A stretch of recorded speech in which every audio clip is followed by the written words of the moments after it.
ഇപ്പൊ തന്നെ ഏറ്റവും അവസാനം നടന്ന അയ്യപ്പ സംഗമം, ആഗോള അയ്യപ്പ സംഗമം ഇവിടെ വെച്ച്, പമ്പയിൽ വെച്ച്, അത് എന്തിനു വേണ്ടിയായിരുന്നു? ഇവിടെ എന്താ ശബരിമലയോട് എന്തെങ്കിലും പ്രത്യേക സ്നേഹം ഉണ്ടായിട്ടാണോ? അയ്യപ്പനോട് പ്രത്യേക ബഹുമാനമോ പ്രതിപത്തിയോ ആരാധനയോ തോന്നിയിട്ടാണോ? ശബരിമല വികസനം ഞങ്ങളുടെ അജണ്ട ആയതുകൊണ്ടാണോ? ഒന്നുമല്ല. ഞങ്ങൾ ശബരിമലയുടെ കാര്യത്തിൽ കുറച്ച് ബുദ്ധിമുട്ടിയതാണ് 2018. അന്നുണ്ടായിരുന്ന ആ പ്രശ്നങ്ങളൊക്കെ ഒന്ന് മാറി, ആ വഴിക്കുണ്ടായ ചില കലക്കങ്ങളൊക്കെ ഒന്ന് ഒഴിവാക്കി, അന്ന് നഷ്ടപ്പെട്ട കുറെ വോട്ടുകൾ അതൊക്കെ ഒന്ന് തിരിച്ചു പിടിക്കണമെന്നുള്ള ആഗ്രഹം മാത്രമായിരുന്നു.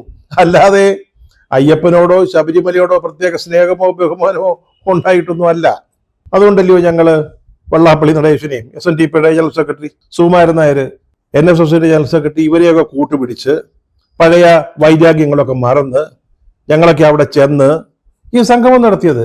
അതിനൊരു ഉദ്ദേശമുണ്ടെന്നേ, അത് രാഷ്ട്രീയമായ ലക്ഷ്യം തന്നെയാണ്.